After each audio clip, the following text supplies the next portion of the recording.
Hello and welcome to Shakespeare Reviews. Tonight we are, well, I guess today, whenever you watch this, it could be any time, we are going to review Warm Bodies from 2013. A marvelous, a marvelously unique film uh, that describes, well, the love of two, well, they're star-crossed and then there's what they are.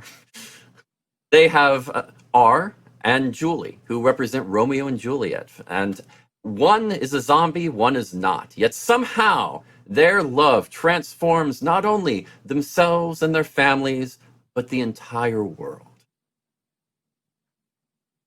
And I think Shakespeare is ready for our review. Oh, hello. Sorry. I was just having a Yorick moment with this fluffy kitten love grenade. Because what the world needs now is love. Sweet love. It's the only thing that there's just too little of. I mean, I figured I would go a little more Hamlet-y for this our Halloween episode, but also, that's what the show is about. That is what the movie is. You just said it. They transform not just themselves, but the entire world. Yes. I mean, yes. You literally see the walls come crumbling down. I mean, it is fantastic. Rob Corddry finds love. Rob Corddry, of all people, finds love in this film.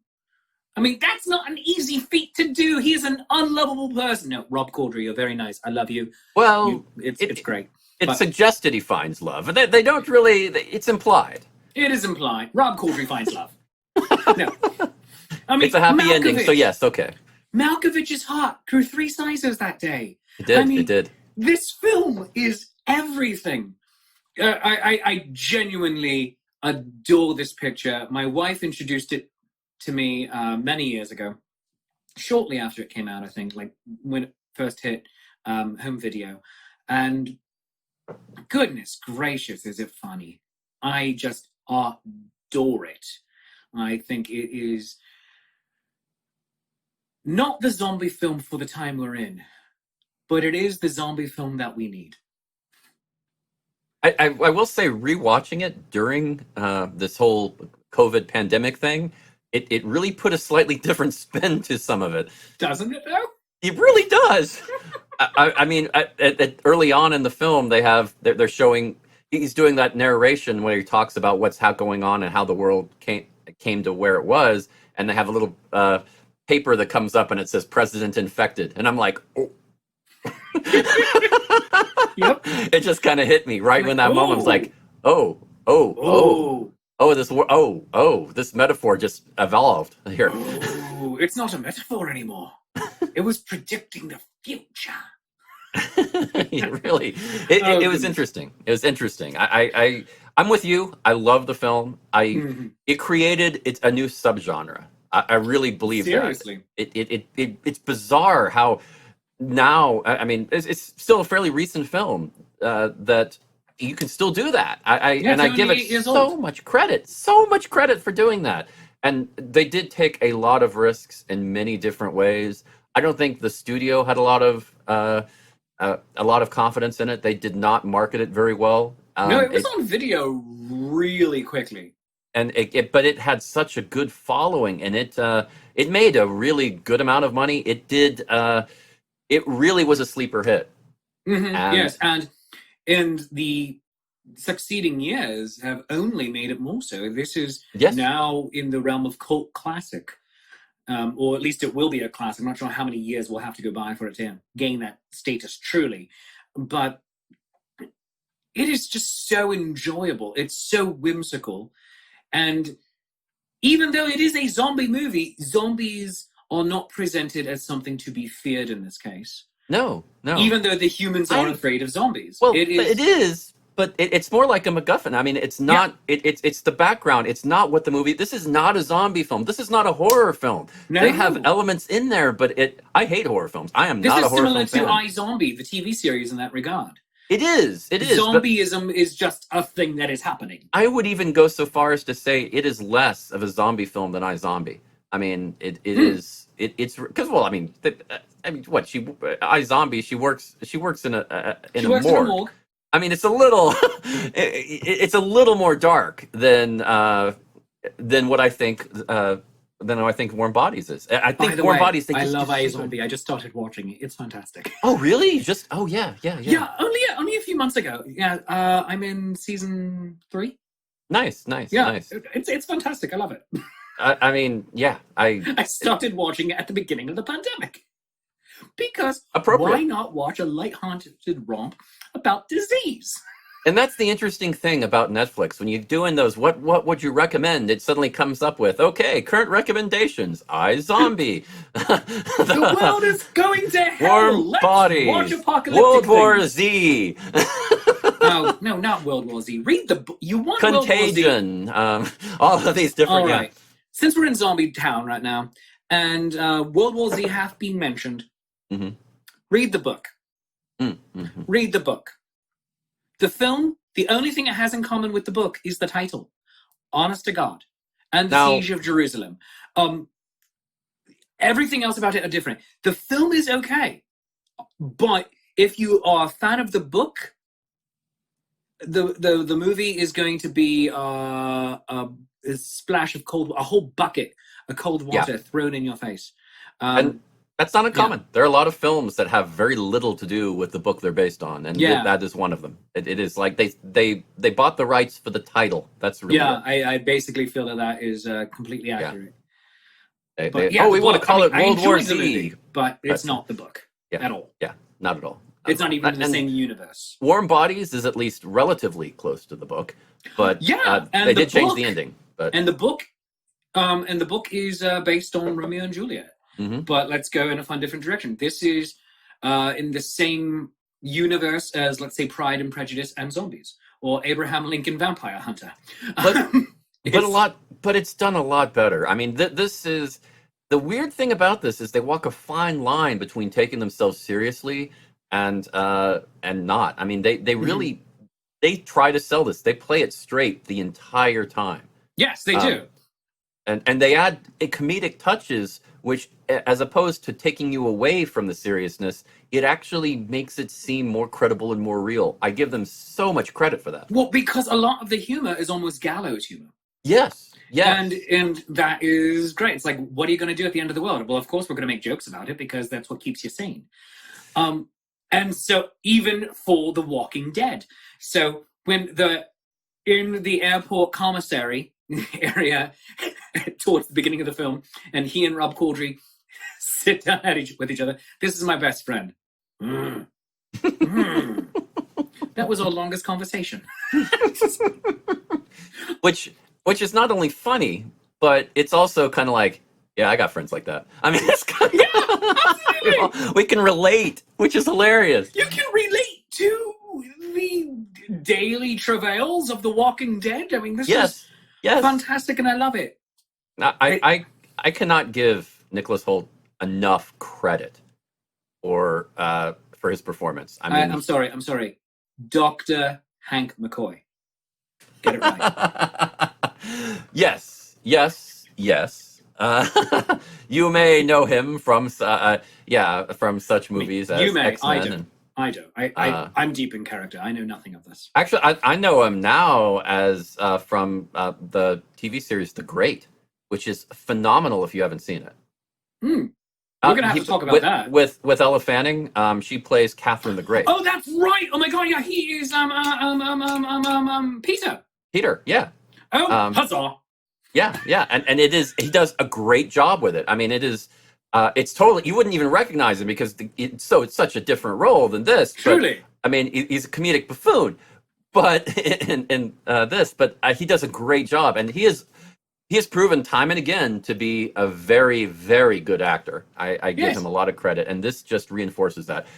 So taking the subtlety of a blank stare and selling it as continually interesting is so impressive. Yeah, no, it's grand, it's glorious. To one extent, saying that all zombies need is love. Yeah. In order to get their heart beating again. Yes. And thus come back alive.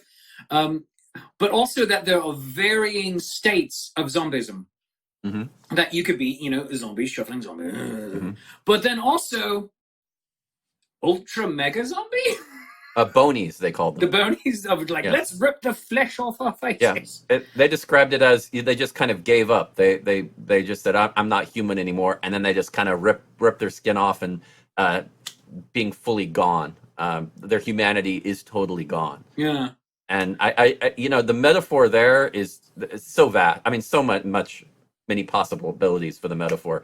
Well, let's dive in. This year alone, losing our humanity. Are we going to do it? Are we going to give up? Or are we not? I mean, socially, politically, economically. I mean, there's so many opportunities. I mean, civilizationally, so many fundamental core concepts that are almost, dare I say it, Shakespearean? Ooh, maybe. I think you should dare. Totally dare. The Shakespearean it is. Shakespearean it is. The other fascinating thing about this, which is very not Shakespearean, is the ridiculously low number of cast. I mean, there are really 6 main characters in this period. That's it. I mean, they have a couple of other characters that have like a couple of lines, and that's all. It's really 6 characters, and I mean, certainly that kept costs down, but still, that was when you watch it the first time, you don't think that. You actually have to go back and look and say, really, were there only 6? It is a surprise. But in many ways, even though some of the plays have dozens of named characters, only up to a dozen actually have any relevance to the story. That's true, and I think in this, you didn't have. There were 6 people that had relevance. That's it. Yeah, that it was really, and the rest didn't have really anything at all. It was, it wasn't even. Yeah, it was even shorter than normal, and I think that helped a lot with character development. It helped a lot with feeling like you knew every single one of those 6 characters. And John Malkovich is not even. He's really hardly in the film. Yeah. His scenes are very few. I bet Dave he was Franco. there for 2 days. Yeah, Dave Franco didn't have much either, really.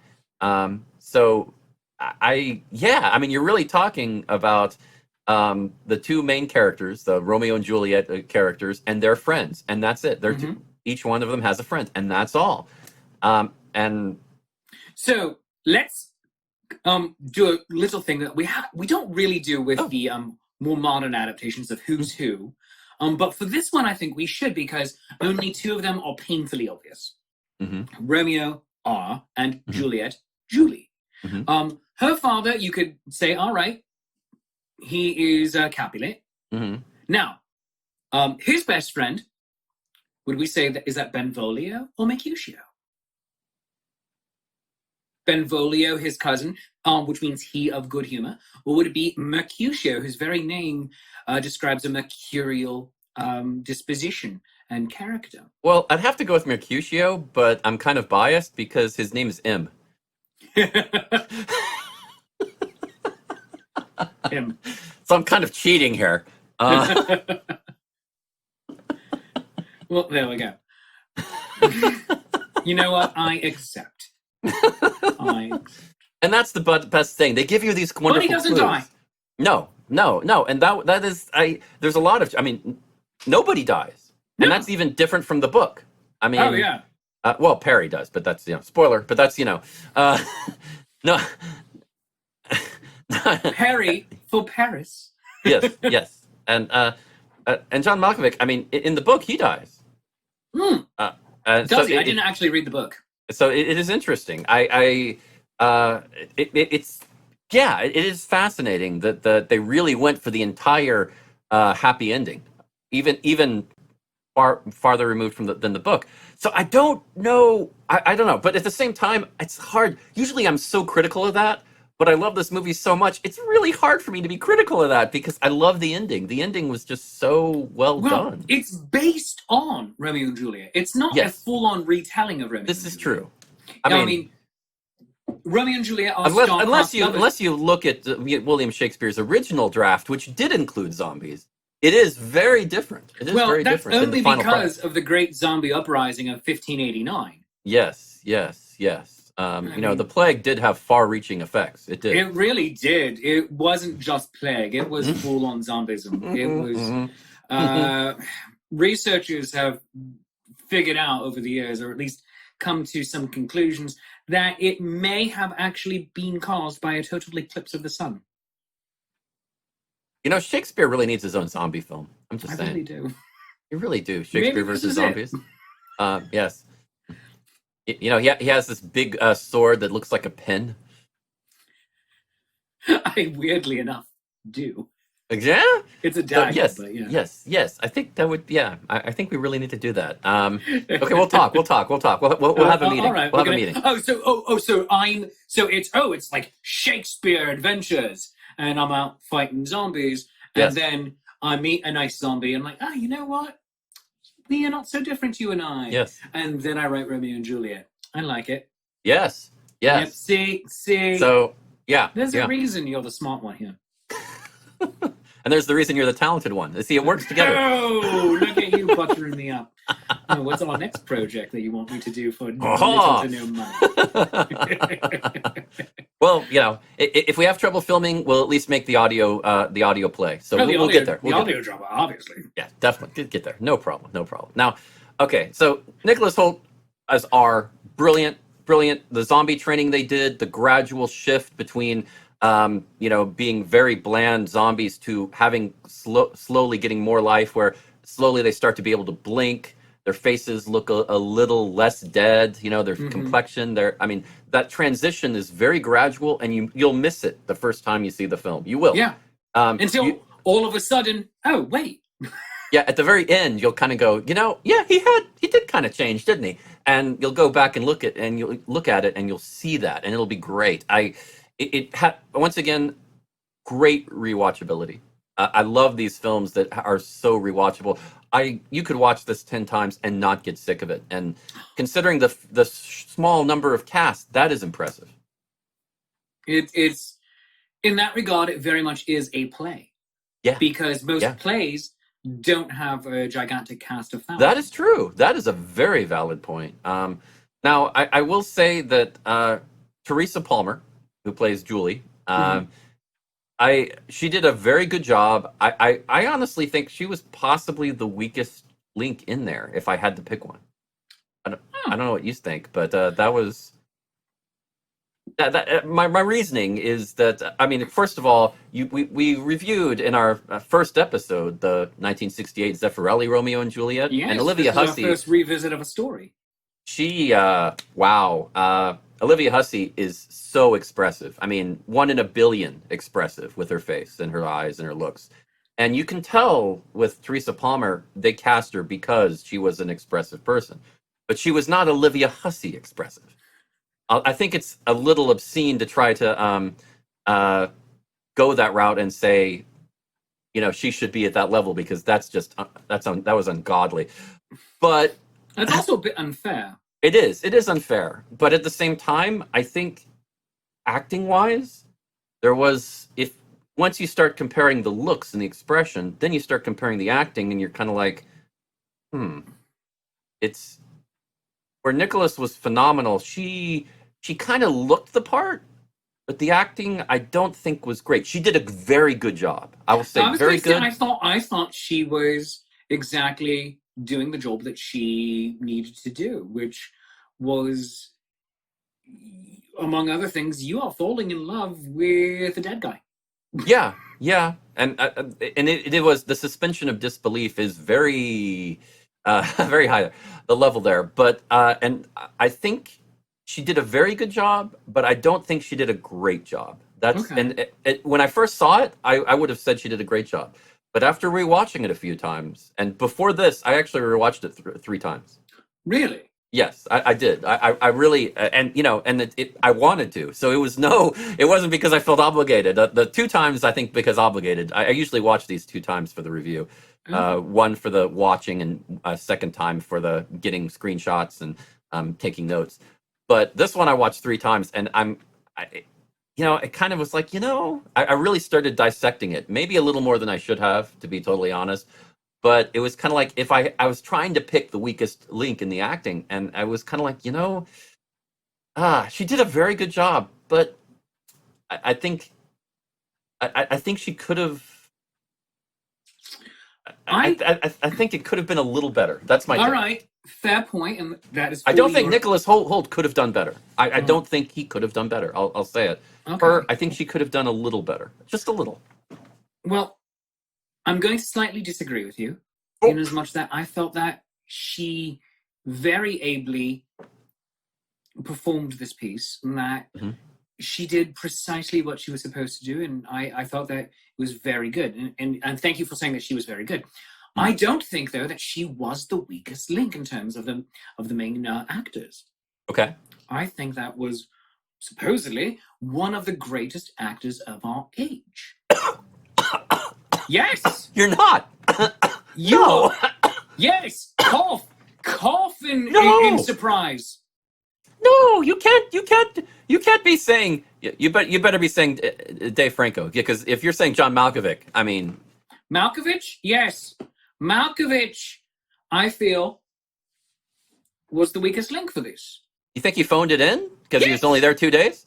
Yes, well, maybe 5, but I feel that he phoned it in. This was a Man in the Iron Mask film for him, and he usually likes to make art films. This is definitely an art film. You'd say, well, this is right up his alley, but this is one where he wasn't in it. Yeah. He was going through the motions. This is what a good actor does. I'm going to say things like this, but it very much sounded like I am saying this line in this way. I am now going to put a little bit more emphasis on this word in order to convey emotion and intent. But I don't think he was there. I don't think he was acting. I think he was just there.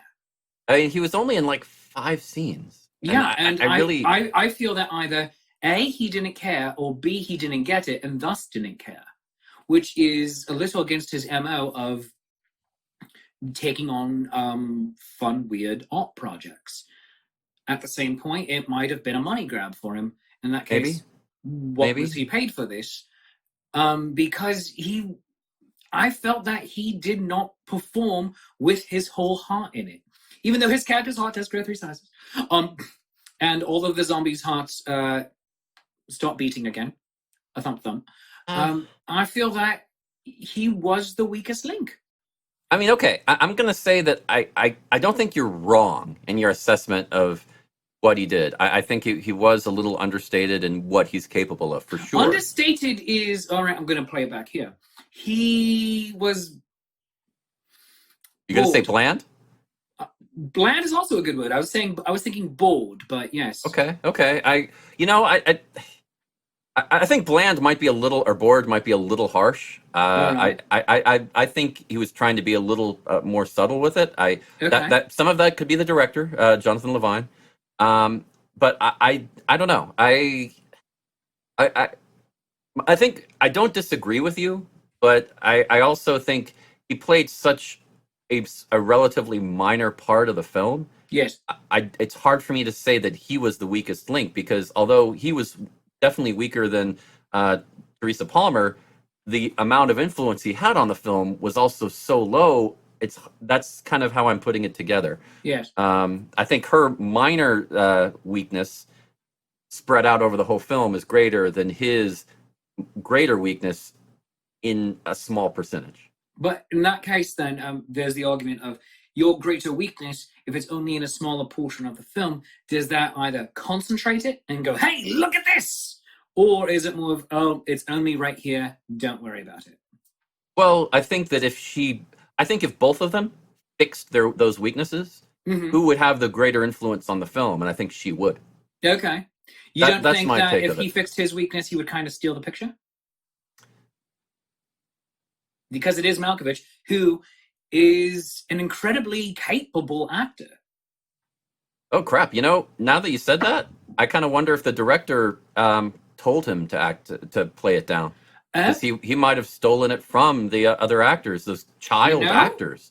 In the most of the scenes he was in, they were all young actors. I mean, very new for the most part. So he might have done that on purpose. All right. I hadn't thought of that, but that's quite possible. I will accept that. I will accept that. But no, I mean, I you're not wrong. You're totally not wrong. I think it just it depends on how you view the effect of the movie, and that's a tough call. It really is. I don't know. I mean, another slightly weak link would be Dave Franco as Perry, and I thought that he didn't have much to do, so I hate to be very critical with it, but at the same time, it didn't really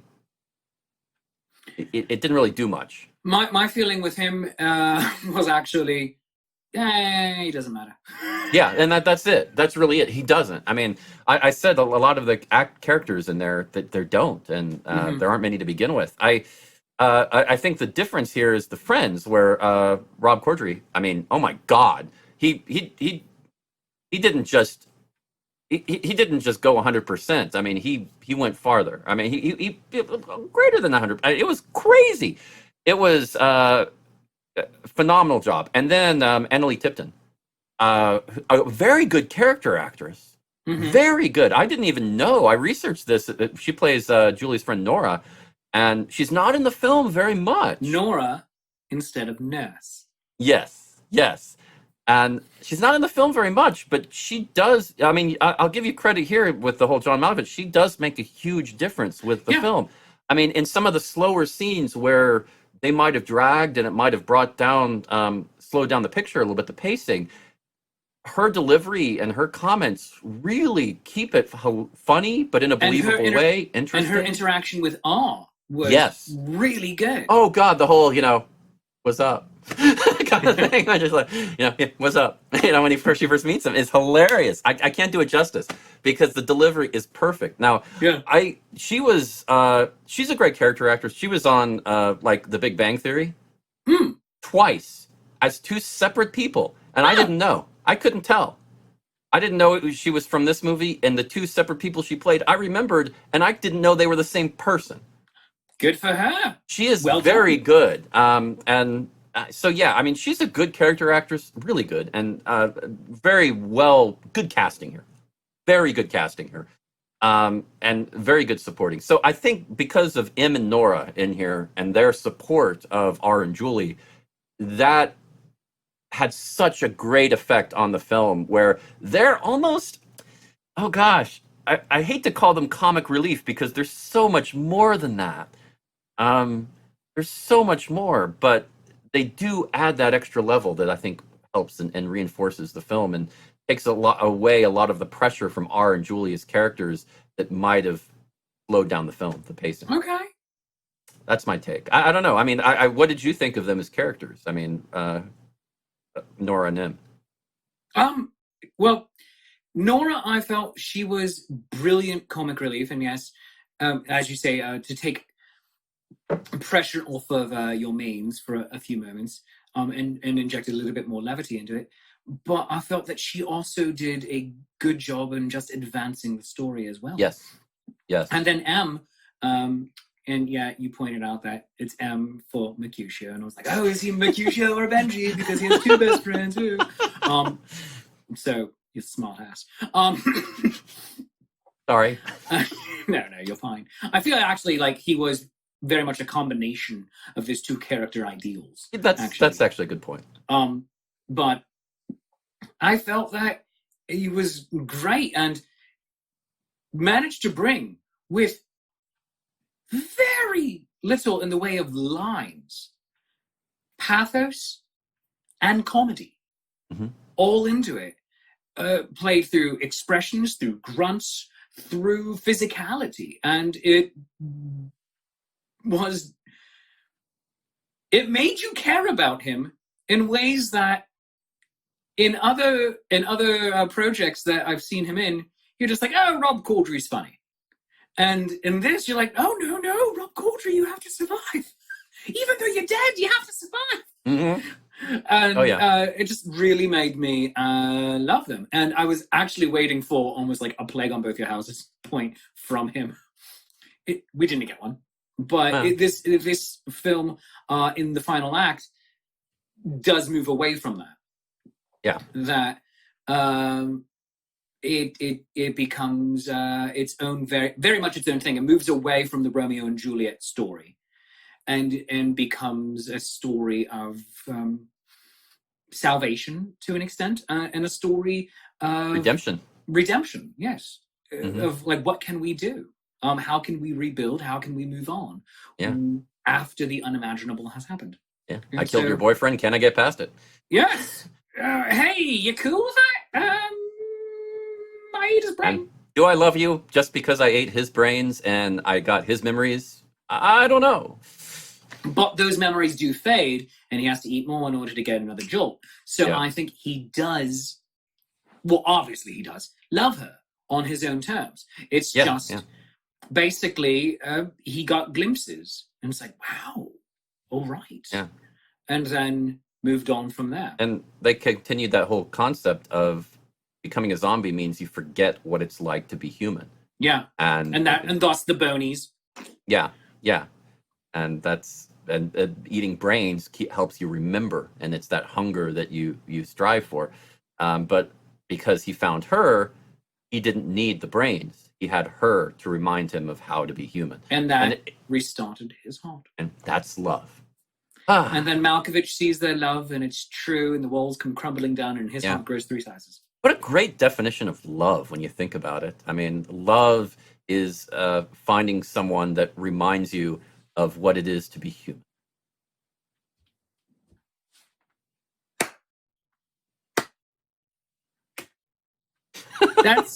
That's up there. Yeah.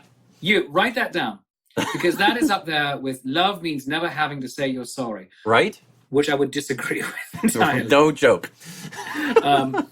But no, that's quite brilliant. Oh yeah. Love And reminds you of what it's like to be human. Yeah. Doesn't get better than that. Show's over. We can't do any better than that. This is the last episode. I'm just gonna say a couple of quick little bits. I mean, great use of music in there. Yes. I mean, I even to some silly degrees, like just doing a 15-second clip of Pretty Woman, just to get the joke in there for when they're putting makeup on R. I mean, it worked. It was great. I mean, love but that sequence so much. it was a great sequence. I mean, good use of royalty payments right there. We can really afford this much. Yes, right. No, they 15 seconds, the whole 3 minutes. It doesn't matter. They paid him full amount. I don't think it matters on that. So, but it was the best way to do it, and good music throughout, and a wide range of music too. I mean, they didn't just stick with one genre or one time. I mean, and like we talked about in our last film, 10 Things I Hate About You. It's a great way to do it, to go with different time frame music, different genres, but to interweave it all so that it works. And they did it here. Filmed in Quebec, and always a good place to film, and with a $35 million budget. So Honest. It is, considering the special effects in there. Yeah, very. I mean, a small cast, which helped, but still. But the box office was well over $100 million, and it some investors really made some good money. So good for them. They deserved it on this one. I always appreciate it when production companies make money when they obviously did not get too involved, because this one worked. Yeah. That's what a good producer is, knowing when not to. When to step away. Yeah, when to step Let away. the creatives do their bit. Yeah, that's that, and that's actually the best piece of music writing advice I ever got. It's being a great musician is knowing what notes to leave off the page. And I think that is dropping. I'm on fire today, my friend. I'm on fire. You are. I'm usually like the. You're the one. You're the insightful one who drops the gems. I'm the eloquent one. But today, on this one, you're like, love means finding your humanity. I mean, what notes do you leave off the page? Oh my God, I love it. Look at you. This episode is gonna get people pregnant. Because you're just out there making it happen here. By the way, if you want to name your children Andrew, it's the normal spelling, no problem. You can just name your children McKee. Go with that new trend of right? last names as first names, and it sounds pretty good. McKee Smith is always an interesting way to go. Well, yeah, definitely. All the hyphens. Definitely is a good way. Right? Well, I mean, okay, this, I think it's pretty obvious to anybody watching that this is we both love this film. I wouldn't go that far. I'm ambivalent about it. I have, my feelings are complicated. Okay, you're right. My fault for putting words in your mouth. No. You are love this correct. film. This is a high recommendation. Very, very high, and a surprising one considering the horror genre. I'm not a fan of, but I don't really think this is not really the a horror genre. Film. And so, if you don't like horror films, that's the only genre I don't like. I loved it, so you will like this. It's a bit of an action film. It's a love story. It's a romantic comedy. It's a drama. It's it's a bit of horror. I mean, it is all things to all people. It almost is.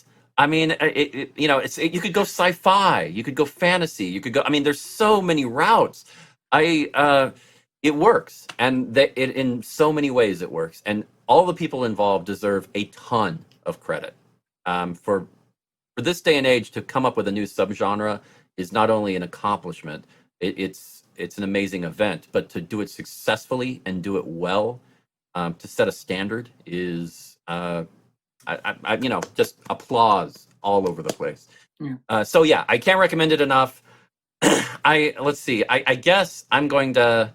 I'm going to have to give it a full helping of brain. A full helping. A full helping of brain. All brain. right, real quick.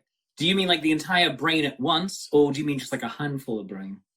No. I think the memories are so potent that you have to just chomp down the entire brain because you're afraid that if you lose the memory for a second, your life will be over. All right. Full helping. Full helping. I'm going to give this a really solid heartbeat because we both love this movie. And love reminds you of what it means not just to be human, but to give this 2 very enthusiastic thumbs up.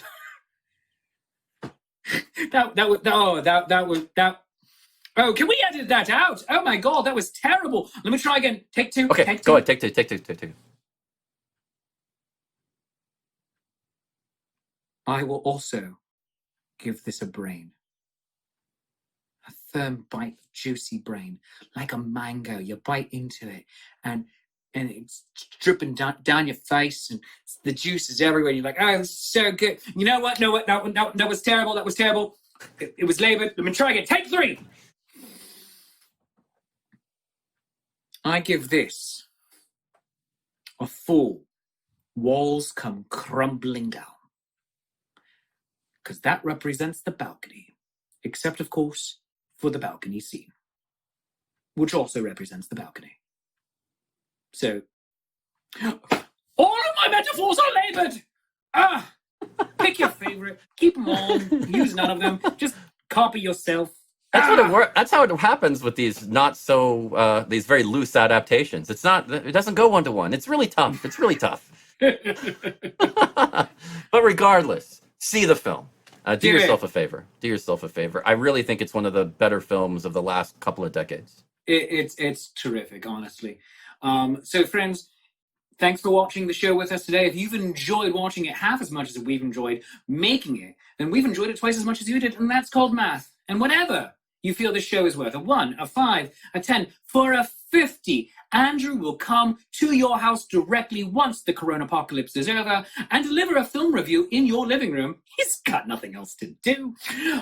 Drop it into our digital tip jar. Rather, Patreon Facebook.com/Life's Affair. Also go like Life's Affair on all the social medias, on Facebook and on Instagram. You can find me, your friendly neighborhood Shakespeare, at Facebook.com/Shakespeare Approves. Instagram, I'm Shakespeare.approves, and on Patreon, Patreon.com/Shakespeare. Andrew, where can they find you? They can find me on Facebook at Facebook.com/The Irish Bard, at Patreon.com/Irish Bard, and my own website, TheIrishBard.com.